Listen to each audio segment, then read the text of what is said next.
খেয়াল করো, এখন আমরা ফ্যারাডের সূত্রগুলো সম্পর্কে আলোচনা করলাম এবং সেখান থেকে বিভিন্ন যে সম্পর্কগুলো পাওয়া যায় সেগুলো আলোচনা করেছি, যেগুলো তোমাদের নিউমেরিক্যাল প্রবলেম সমাধান করতে কাজে লাগে। এবার দেখো, আমরা একটা অন্য জিনিস করতে চাইছি। কীরকম? আগে দেখো, উৎপন্ন পদার্থের পরিমাণ আমরা সাধারণত গ্রামে বের করেছি। এবার দেখো কিরকম ভাবে পদার্থ কতটা উৎপন্ন হয় তাদের মোল সংখ্যা অনুর সংখ্যা আমরা নির্ণয় করব। বলছি দেখো, এক ফ্যারাডে তড়িৎ চালনার ফলে উৎপন্ন পদার্থের মোল সংখ্যা ও অনুর সংখ্যা কত হবে আমি এখানে দেখিয়ে দিয়েছি। এক ফ্যারাডে তড়িৎ চালনা করলে কি হবে, এবং এখানে একটা সম্পর্ক লিখে দিয়েছি, যে সম্পর্কটা তোমরা এর আগে করেছো। দেখো, যে পারমাণবিক ওজন সমান তুলাঙ্ক ভর ইনটু যোজ্যতা, সেখান থেকে করেছি 1 গ্রাম তুলাঙ্ক আয়ন সমান 1 গ্রাম আয়ন ভারিতা যোজ্যতা। ঠিক আছে, তাহলে 1 গ্রাম আয়ন বাই যোজ্যতা, এইটা থেকে আমরা করব। এখানে দেখো, তাহলে আমরা দেখাচ্ছি H+ এর ক্ষেত্রে। আচ্ছা, H+ এর আগে এটা দেখিয়ে দিই, Na+।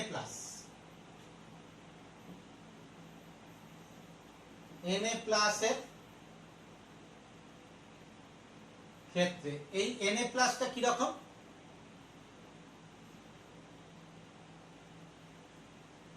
একযোজী পরমাণু।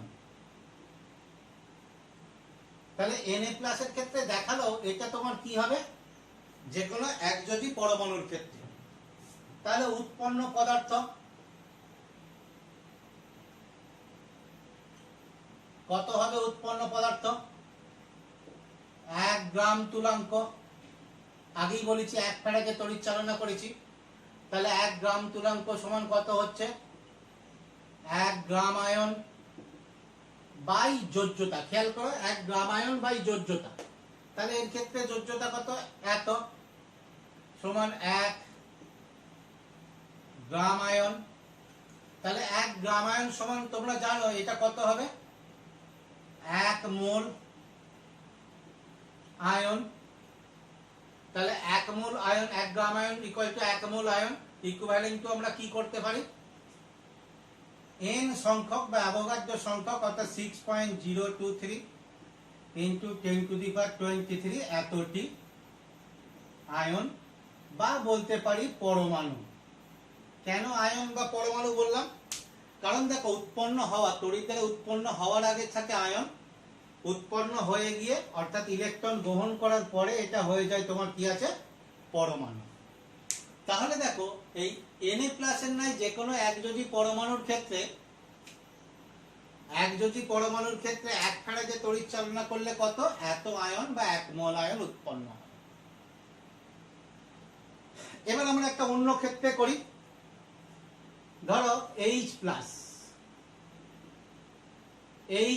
এর ক্ষেত্রে এটা কেমন?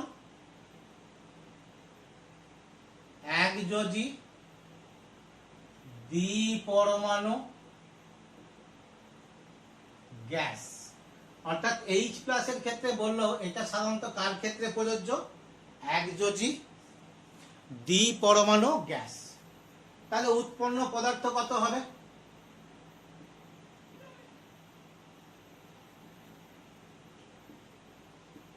উৎপন্ন পদার্থ আগের মতোই 1 গ্রাম তুলাঙ্ক সমান, যেহেতু যোজ্যতা একবারে লিখে দিচ্ছি, 1 গ্রাম আয়ন। ঠিক আছে, এবার দেখো, এদিকটা মুছে দিলাম।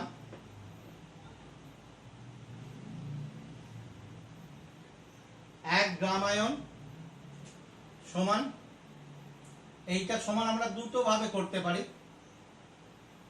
1 মোল পরমাণু সমান 6.023 বা 22 ইনটু 10⁻23 এতটি পরমাণু। আগের মতোই হয়েছে। এছাড়াও দেখো, এর ক্ষেত্রে আরেকটা হয়, 1 গ্রাম আয়ন সমান কত? বা এইখান থেকে না বলে যদি এইখান থেকে বলি, 1 মোল পরমাণু সমান কত? হাফ মোল অণু, কারণ দ্বিপারমাণবিক গ্যাস। হাফ মোল অণু সমান কত? হাফ ইন্টু 6.023 ইন্টু 10⁻23 এতটি অণু। তাহলে দেখো পরমাণু উৎপন্ন হলে কতটা হবে, অণু উৎপন্ন হলে কতটা হবে, এটা আমরা করলাম। এরপরে আসছি দেখো O2 মাইনাস এর ক্ষেত্রে। এইটা কেমন, কার ক্ষেত্রে? এটা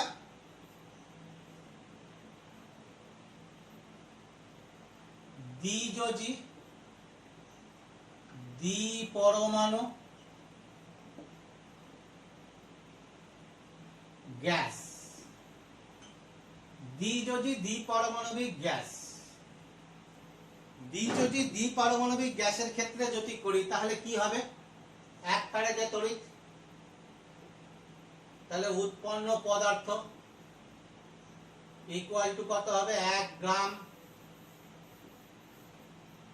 তুলাঙ্ক সমান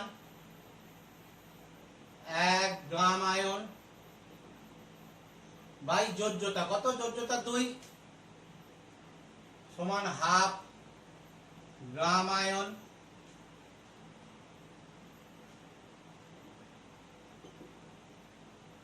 হাফ গ্রাম আয়ন। তাহলে হাফ গ্রাম আয়ন সমান তোমার কত হচ্ছে? হাফ গ্রাম পরমাণু বা হাফ মোল পরমাণু। হাফ মোল পরমাণু সমান তোমার কত?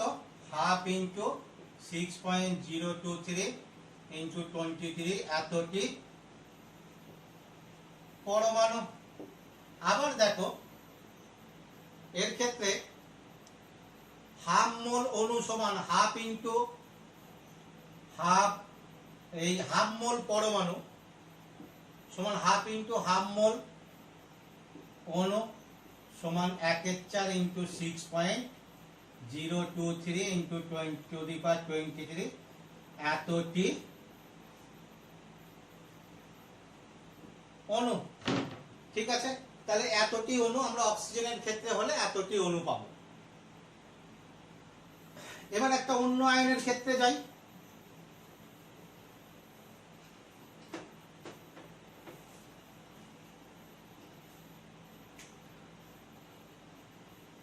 Cu2+ এর ক্ষেত্রে এটা কি রকম? দ্বিযোজী পরমাণু। তাহলে দ্বিযোজী পরমাণুর ক্ষেত্রে কি হবে? উৎপন্ন পদার্থ 1 গ্রাম তুলাঙ্ক সমান 1 গ্রাম আয়ন বাই যোজ্যতা 2 সমান হাফ গ্রাম পরমাণু। ঠিক আছে, সমান হাফ মোল পরমাণু সমান হাফ ইন্টু 6.023 ইন্টু 10⁻23 এতটি পরমাণু। তাহলে দ্বিযোজী দ্বিপারমাণবিক গ্যাস এবং দ্বিযোজী পরমাণুর ক্ষেত্রে এটা হলো।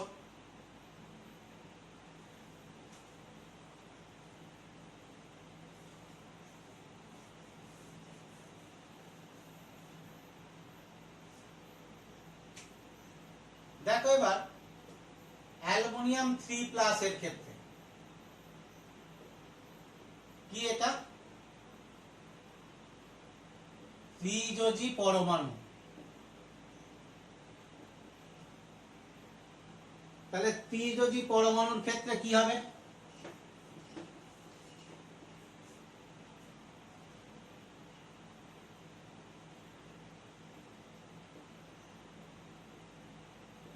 উৎপন্ন পদার্থ সমান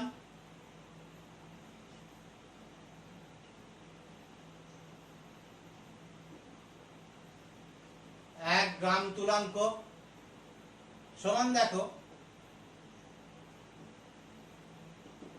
1 গ্রাম আয়ন বাই যোজ্যতা, যোজ্যতা কত 3 সমান 1/3 গ্রাম আয়ন সমান 1/3 মোল পরমাণু সমান 1/3 ইন্টু 6.023 ইন্টু 10⁻23 এতটি পরমাণু। তাহলে ত্রিযোজী পরমাণবিক ক্ষেত্রে তোমার এতগুলো পরমাণু উৎপন্ন হবে কোথায়? 1 ফ্যারাডে তড়িৎ চালনা করবে। N3+ এর ক্ষেত্রে এইটা কি? ত্রিযোজী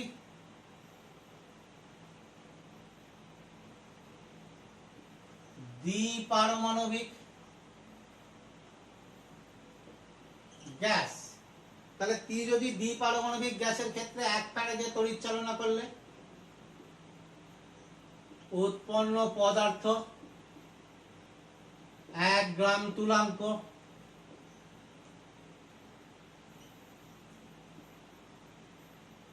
সমান আগের মতোই দেখো, যোজ্যতা 3, তাহলে 1/3 গ্রাম আয়ন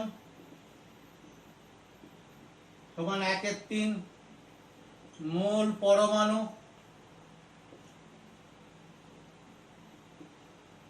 সমান 1/3 ইন্টু 6.023 10⁻23 এতটি পরমাণু। আবার যেহেতু লক্ষ্য করো এটা দ্বিযোজী দ্বিপারমাণবিক গ্যাস, তাহলে এত পরমাণু সমান কত হবে? হাফ ইন্টু 1/3 মোল অণু সমান 1/6। 1 মোল অণুতে কতগুলো এ আছে? 1/6 ইন্টু 6.023 10⁻23 এতটি। তাহলে এখানে আমরা দেখো 1 ফ্যারাডে তড়িৎ চালনা করার ফলে যে বিভিন্ন পদার্থের কতগুলো করে পরমাণু বা অণু উৎপন্ন হবে বা তাদের মোল সংখ্যা কি হবে সেগুলো আমরা নির্ণয় করেছি। এবার লক্ষ্য করো আমরা একটা খুব ইন্টারেস্টিং সম্পর্ক করতে চলেছি। কার মধ্যে? ফ্যারাডে এর অ্যাভোগাড্রোর সংখ্যা n ও ইলেকট্রনের আধান e এর মধ্যে সম্পর্ক। এই সম্পর্ক নির্ণয়টা তোমার কি আছে? আগে খুব আসতো, এখন একটু কম হয়েছে, তবে পরীক্ষায় আসে এবং এখান থেকে আমরা বিভিন্ন অঙ্ক বা ইলেকট্রনের আধান বা অ্যাভোগাড্রোর সংখ্যা নির্ণয় করতে পারব। তো দেখো এটা কোথা থেকে আসছে। দেখো আমরা জানি যে 1 গ্রাম আয়ন সমান 1 গ্রাম তুলাঙ্ক আয়ন ইন্টু যোজ্যতা। আগেও তোমরা এই সম্পর্কটা দেখেছো, আগে যখন আমরা পরমাণুর সংখ্যা এইমাত্র নির্ণয় করলাম তখনও দেখেছি। তাহলে এটা তোমার সেই পারমাণবিক ওজন ইন্টু তুলাঙ্ক ভর ইন্টু যোজ্যতা থেকেই আসে। তাহলে দেখো 1 গ্রাম আয়নের আধান সমান কি হবে? 1 গ্রাম তুলাঙ্কের আধান ইন্টু n, যোজ্যতা সমান n। তাহলে আমরা ধরে নিয়েছি যোজ্যতা n। যোজ্যতার কোনো আধান হয় না, তাহলে 1 গ্রাম আয়নের আধান সমান 1 গ্রাম তুলাঙ্কের আধান ইন্টু n। তাহলে এইটা সমানই আমরা কি লিখতে পারি? f into n। কেন? 1 গ্রাম তুলাঙ্ক আয়নের আধান সমান 1 ফ্যারাডে। এর আগে আমরা প্রমাণ করেছি, দেখো 1 গ্রাম তুলাঙ্ক পদার্থ উৎপন্ন বা দ্রবীভূত করতে 1 ফ্যারাডে তড়িতের প্রয়োজন। তাহলে যেহেতু 1 ফ্যারাডে তড়িতের প্রয়োজন, তাহলে নিশ্চিত রূপে 1 গ্রাম তুলাঙ্ক আয়নের আধান কত হবে? 1 ফ্যারাডে। এবার দেখো 1 গ্রাম আয়নের মধ্যে কতগুলো পরমাণু থাকে? 1 গ্রাম আয়নের মধ্যে এখানে দেখো পরমাণু সংখ্যা কত? পরমাণু সংখ্যা সমান n, অর্থাৎ অ্যাভোগাড্রো সংখ্যক পরমাণু থাকে। তাহলে এইটাকে যদি আমরা ঘুরিয়ে লিখি, কি লিখতে পারি?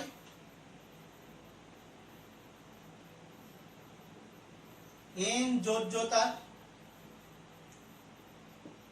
n সংখ্যক পরমাণুর আধান সমান n ইন্টু f। খেয়াল করো 1 গ্রাম আয়নের মধ্যে কত n সংখ্যক পরমাণু আছে, তার যোজ্যতা কত n। তাহলে ওই n যোজ্যতার, আমি শুধু ঘুরিয়ে লিখেছি, n যোজ্যতার n সংখ্যক পরমাণুর আধান কত? n f। তাহলে দেখো n যোজ্যতার একটি পরমাণুর আধান কত হবে? n f by n। তাহলে 1 যোজ্যতার একটি পরমাণুর আধান কত হয়ে যাবে? যদি এটাকে আমরা এইরকম ভাবে লিখি n into f by n, তাহলে n এর জায়গায় যোজ্যতা যেহেতু 1, এই যে বলেছি যোজ্যতা 1, তাহলে যোজ্যতা যদি 1 বসিয়ে দিই, তাহলে 1 into f by n।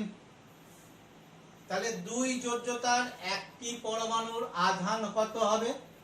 2 into f by n। তাহলে এরকম করে যত যোজ্যতার করব এখানে শুধু গুণ আকারে বসে যাবে।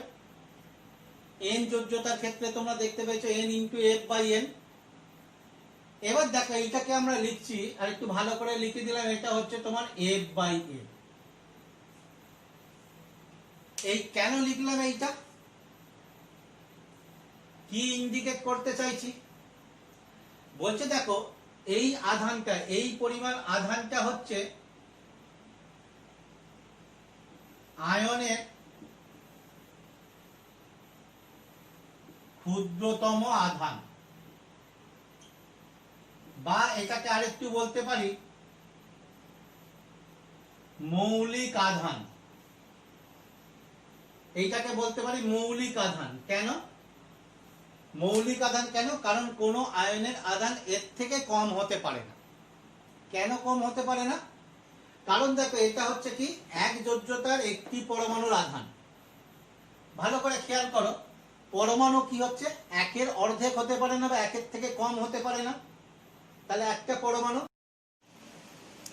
হ্যাঁ পরমাণু দেখো, পরমাণু যেমন ক্ষুদ্রতম বা ভগ্নাংশ হতে পারে না, অর্থাৎ 1 এর থেকে কম হতে পারে না, ঠিক একইভাবে কোনো আয়নের আধান বা যোজ্যতা, আধান বা যোজ্যতা এটাও ভগ্নাংশ হতে পারে না সাধারণভাবে, ব্যতিক্রমগুলো আলাদা। তাহলে যোজ্যতাও তোমার কি হচ্ছে 1 এর থেকে কম হতে পারে না। ফলে কোনো আয়নের আধান এই f বাই f অপেক্ষা ক্ষুদ্রতম হতে পারে না। সেই জন্য f বাই n কে বলা হয় তোমার কি আছে? কোনো আয়নের ক্ষুদ্রতম আধান বা মৌলিক আধান। মৌলিক কেন? কারণ আয়নের আধান এর থেকে কম বা ভেঙে এর থেকে ছোট এটা কখনো হতে পারে না। সেই জন্য এই পরিমাণ f বাই n পরিমাণ আধানকে বলা হচ্ছে আয়নের মৌলিক আধান। তো এবার দেখো আমরা যেটা আসল প্রমাণ করতে যাচ্ছিলাম, অর্থাৎ ইলেকট্রনের আধানের সঙ্গে সম্পর্ক। আগেই দেখো তোমরা জানো আমরা ধরে নিচ্ছি একটা ইলেকট্রনের আধান E। খেয়াল করো এখানে যে একটা পরমাণু একটা ইলেকট্রন বর্জন করে দিয়ে তোমার একযোজী ক্যাটায়ন উৎপন্ন করেছে, বা একযোজী ক্যাটায়ন একটা ইলেকট্রন গ্রহণ করে তোমার কি হয়েছে? একটা পরমাণু উৎপন্ন হয়েছে। অতএব আমরা বলতে পারি একযোজী একটি আয়নের আধান E, অর্থাৎ ইলেকট্রনের আধানের সঙ্গে সমান। ঠিক একইভাবে একটা পরমাণু যদি দুটো ইলেকট্রন বর্জন করে তাহলে 2e। তাহলে দ্বিযোজী একটা আয়নের আধান কত? 2 এর সঙ্গে সমান। ঠিক একইভাবে কোনো পরমাণু যদি n সংখ্যক ইলেকট্রন বর্জন করে তাহলে কি হবে? n plus ne। তাহলে n যোজ্যতার একটি আয়নের আধান কি হবে? ne। এবার দেখো তোমরা আগে কি পেয়েছো? n যোজ্যতার একটি আয়নের আধান n into f by n। তাহলে এই দুটোকে তুলনা করে, অর্থাৎ n যোজ্যতার একটি আধান ne এবং n যোজ্যতার একটি আধান n into f by n, এই দুটোকে তুলনা করে আমরা বলতে পারি, অতএব বলতে পারি কি? অতএব ne সমান n into f by n। তাহলে এখান থেকে দেখো দুদিক থেকে যদি এন ক্যান্সেল হয়ে যায় তাহলে তোমার কি হচ্ছে ই সমান এফ বাই এন, অর্থাৎ এটাই হচ্ছে তোমার কি আছে, এটাই হচ্ছে ইলেকট্রনের আধান ফ্যারাডে এবং অ্যাভোগাড্রোর সংখ্যার সঙ্গে সম্পর্ক। এবার খেয়াল করো, এখান থেকে যদি আমরা ফ্যারাডের মান সাধারণত জানা, অ্যাভোগাড্রোর মান জানা থাকলে সেখান থেকে আমরা একটা ইলেকট্রনের আধান পেয়ে যাব বা ইলেকট্রনের আধান গণনা করতে পারবো। আবার যদি এখানে ইলেকট্রনের আধান জানা থাকে, ফ্যারাডের মান জানা থাকলে, তাহলে সেখান থেকে আমরা এখান থেকে অ্যাভোগাড্রোর সংখ্যাও গণনা করতে পারবো। ঠিক আছে, তাহলে এই হলো তোমাদের আসল সম্পর্ক, যে সম্পর্কটা তোমাদের ভালো করে করতে হবে। এরপরে দেখো, আমরা এই যে এতক্ষণ যে সূত্রগুলো আলোচনা করলাম বা ফ্যারাডের সূত্র আলোচনা করলাম, সেখান থেকে কি ধরনের গাণিতিক সমস্যা আসে সেইগুলোকে নিয়ে আলোচনা করব।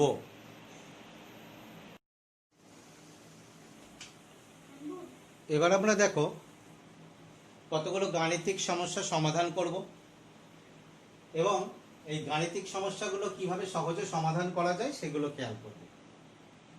তো তোমরা এই ফ্যারাডের সূত্র সংক্রান্ত গাণিতিক সমস্যা সমাধানের ক্ষেত্রে দেখবে অনেক বইতেই সমাধানগুলো কিছুটা ঐকিক নিয়ম পদ্ধতিতে করা আছে।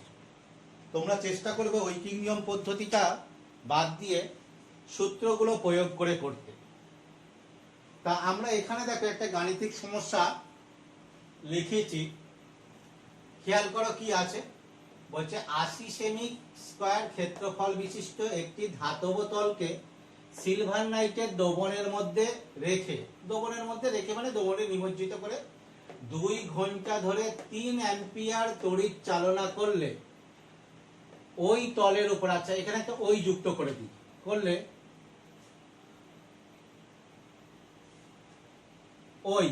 ওই তলের উপরে সিলভারের যে প্রলেপ সৃষ্টি হবে তার বেদ নির্ণয় করো।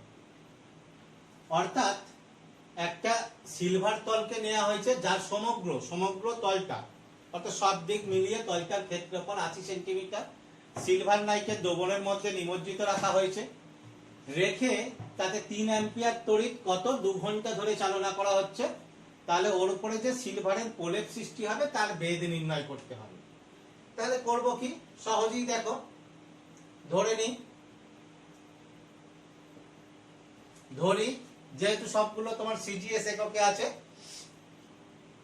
ধরি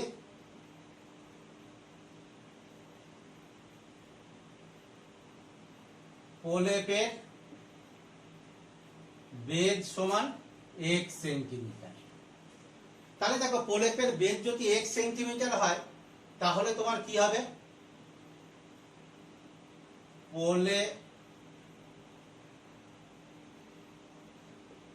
প্রলেপের ভর কত হবে, দ্যাট ইজ ডাব্লিউ সমান কি হবে,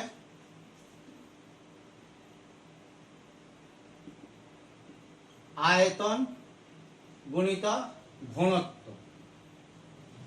সিলভারের ঘনত্ব এখানে দেওয়া আছে, এই দেখো প্রলেপের ভর, তার মানেই তোমার কি হবে, সঞ্চিত সিলভারের, এটাই সঞ্চিত সিলভারের ভর হবে। তাহলে এটা কত হচ্ছে দেখো, আয়তনটা কি হবে, আয়তনটা ক্ষেত্রফল, এখানে দেখো ক্ষেত্রফল দেওয়া আছে, ক্ষেত্রফল গুণিত বেদ, তাহলে 80 গুণিত x গুণিত ঘনত্ব, অর্থাৎ তোমার কত ইনটু 10.5 এত গ্রাম। তাহলে দেখো সঞ্চিত সিলভারের ভরটা আমরা পেয়ে গেছি। তাহলে এবার আমরা সহজেই অঙ্কটা করে দিতে পারবো। অতএব তোমার কি আছে, ফ্যারাডের সূত্র অনুসারে, ফ্যারাডের সূত্রানুসারে W সমান E I T by F।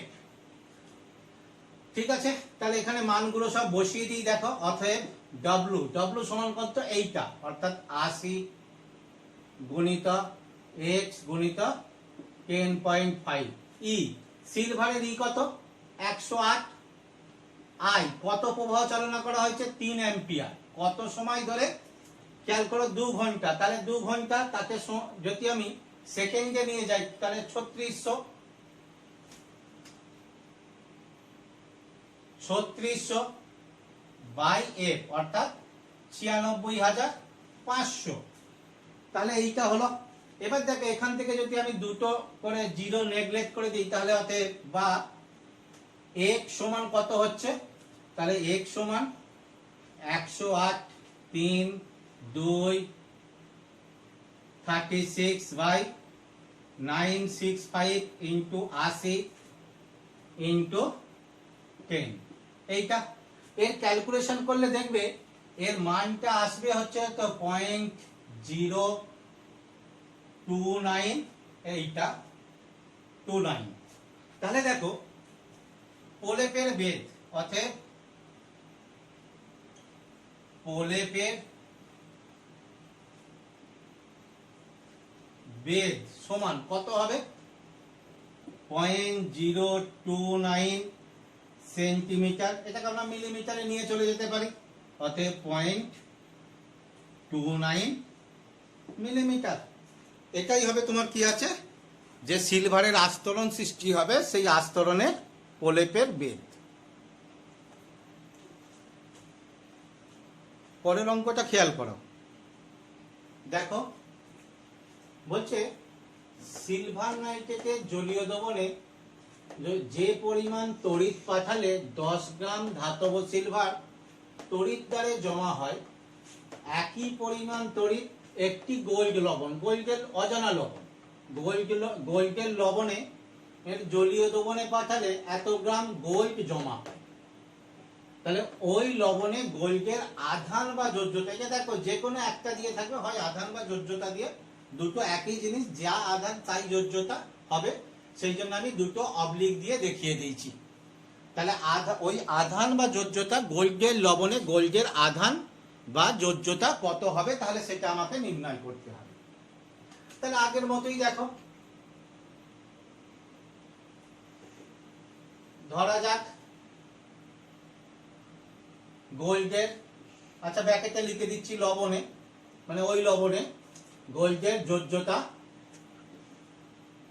সমান n। তাহলে দেখো গোল্ডের তুলাঙ্ক ভার কত হবে, দেখো গোল্ডের পারমাণবিক ওজন দিয়ে দিয়েছে, তাহলে তুলাঙ্ক ভার কত হবে 197 বাই n। এবার দেখো ফ্যারাডের সূত্র অনুসারে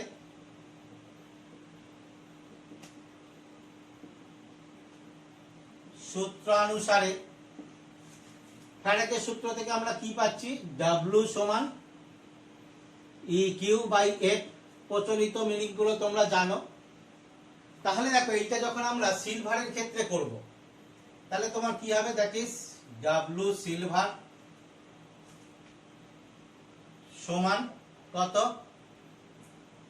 E silver Q by F।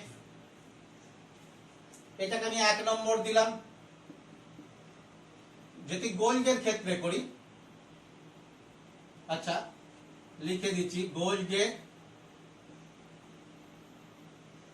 ক্ষেত্রে, তাহলে W গোল্ড সমান E gold Q by F। এটাকে 2 নম্বর সমীকরণ দিলাম। তাহলে দেখো যদি আমি এখানে 1/2 করে পাই, কি পাচ্ছি দেখো তো 1/2, তাহলে কি হবে, একবারে যদি করে দিই Q বাই F কেটে চলে যাবে, তাহলে W silver by W gold সমান E silver by E gold. এখানে দেখো আমি আরেকটা লাইন লিখে দিচ্ছি যে E সিলভার, এই E সিলভার E গোল্ডের জায়গায় আমরা কি এইটা লিখে দিতে পারি 197 বাই n, বা আরো একটু যদি করে দিই তাহলে E silver by into n by 197। তাহলে দেখো এখান থেকে n কত পাবো, অতএব n সমান কি হবে, এইটা কম্পেয়ার করো, তাহলে কি হবে W সিলভার গুণিতক 197 বাই W গোল্ড গুণিতক তোমার কত ই সিলভার, মানগুলো বসিয়ে দাও। W সিলভার কত হয়েছে, কত পরিমাণে, 10 গ্রাম, তাহলে 10 ইন্টু 197 বাই W গোল্ড কত দেখো 6.08 ইন্টু ই সিলভার দেখো সিলভারের পারমাণবিক ওজন এত, যোজ্যতা 1, তাহলে কত হবে 108। মানটা গণনা করলে দেখবে আসছে 3, তাহলে তোমার কি বলতে পারি, n সমান 3। অতএব লবণে সিলভারের যোজ্যতা বা আধান হলো সমান 3। ব্যাস, খুব সোজা এবং সিম্পল, কোনো অসুবিধা নাই। আচ্ছা, পরের অঙ্কটা খেয়াল করো। দেখো একটি ধাতব আয়োডাইডের দ্রবণে, মানে যে কোনো ধাতুর আয়োডাইড লবণ, তার দ্রবণে তড়িৎ বিশ্লেষণে ক্যাথোডে এত গ্রাম ধাতু উৎপন্ন হয়েছে, কত 0.617 গ্রাম ধাতু উৎপন্ন হয়েছে। অ্যানোডে উৎপন্ন আয়োডিনকে সম্পূর্ণ বিয়োজিত করতে এত মোলার মাত্রা 0.124 মোলার মাত্রা সোডিয়াম থায়োসালফেট দ্রবণের 46.3 ml প্রয়োজন। তাহলে খেয়াল করো কি হয়েছে, ক্যাথোডে এই পরিমাণ ধাতু উৎপন্ন হয়েছে, অ্যানোডে যে আয়োডিন উৎপন্ন হয়েছে সেই আয়োডিনকে কি করা হয়েছে, সোডিয়াম থায়োসালফেট দ্রবণ দ্বারা টাইট্রেশন করানো হয়েছে। টাইট্রেশন করানোর ফলে দ্রবণে কি লেগেছে, এত মোলার সোডিয়াম থায়োসালফেট দ্রবণ, তার এত ml প্রয়োজন হয়েছে। এবার কি করতে বলেছে, ধাতুটির তুলাঙ্ক ভার কর। তাহলে দেখো এখানে আমরা বলতে পারি যে 46.3 ml 0.0124 molar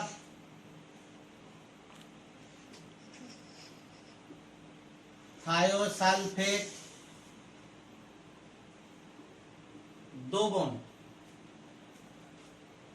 equivalent to 46.3 into 0.124 ml molar thiosulphate দ্রবণ equivalent to 46.3 into 0.24 by 1000 mole thiosulphate.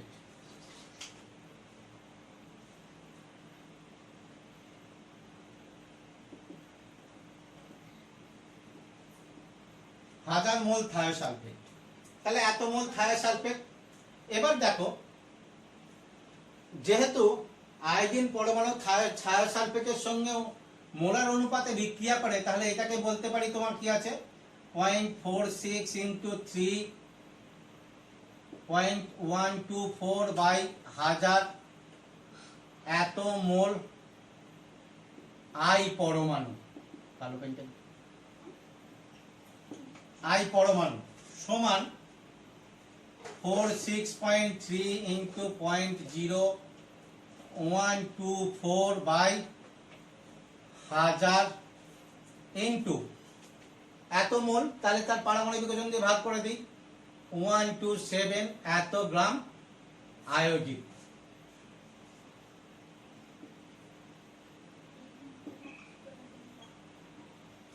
এত গ্রাম আয়োডিন, তাহলে দেখো আয়োডিনের আমাদের গণনাটা বেরিয়ে গেল। তাহলে এখান থেকে দেখো আমরা গণনা করে পাবো হচ্ছে যে আয়োডিনের পরিমাণটা আসবে কত 0.729 গ্রাম আয়োডিন। তাহলে আমরা আয়োডিনের পরিমাণটা দেখো বের করে ফেলেছি। তাহলে আয়োডিনের পরিমাণটা যখন বের করে ফেলেছি, এবার এখান থেকে দেখো আমরা ফ্যারাডের সূত্র প্রয়োগ করতে পারি।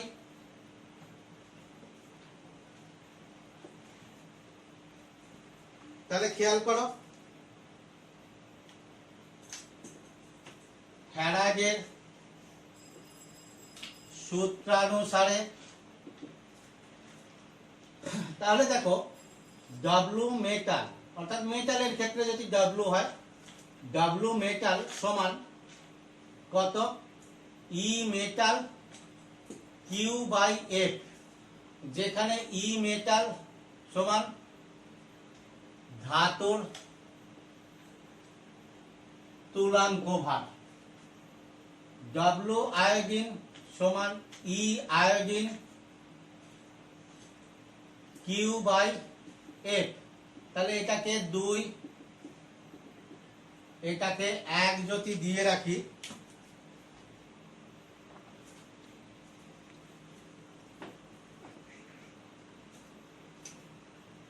তাহলে দেখো এখান থেকে যদি আমরা 1/2 করে দিই, তাহলে কি পাচ্ছি, that is W metal by এই ডাব্লু আয়োডিন সমান কি পাচ্ছি দেখো, আগের মতোই সেই কিউ এফ কেটে চলে যাচ্ছে, তাহলে E metal by E iodine. তাহলে এখান থেকে দেখো ই মেটাল সমান কত আসছে, W metal into E iodine by W iodine. এর মানগুলো দেখো আমি যদি বসিয়ে দিই, তাহলে ডাব্লু মেটাল কত বেরিয়েছে, 0.617, ই আয়োডিন কত, আয়োডিনের যোজ্যতা 1, পারমাণবিক ওজন, তার মানে এটাই হবে 127 বাই, এবার দেখো কত ডব্লু আয়োডিন, আমরা আগেই বের করেছিলাম ডব্লু আয়োডিন কত, 729, অর্থাৎ 0.0729। এইটা দেখবে গণনা করলে তোমাদের মানটা আসবে হচ্ছে 107.29। তাহলে এইটা অতএব আমরা কি বলতে পারি, অতএব ধাতুটির তুলাঙ্ক ভার 107.29। ও সরি, এইটা গণনায় 29টা নয়, 49 আসবে, 49। তোমরা জানো গণনাগুলো আমি ওই সুবিধার জন্য, মানে এখানে বোর্ডে দাঁড়িয়ে গণনা করতে হবে না, সেই সুবিধার জন্য গণনাগুলো আমি আগে থেকেই করে রাখি। তাহলে এই গেল তোমাদের এই প্রকারের কয়েকটা উদাহরণ দেয়া হলো। বাকি অঙ্কগুলো তোমরা উদাহরণ দেখে বই থেকে প্র্যাকটিস করো। এরপরে বা যে তোমাদের যদি অঙ্ক করতে গিয়ে বা কোনো জায়গায় যদি সমস্যা হয়, সেগুলো তোমরা কমেন্টের মাধ্যমে জানাবে, চেষ্টা করব পরের ভিডিওতে বা অন্য কোনোভাবে তোমাদের সেটা সমাধান করে দেওয়ার।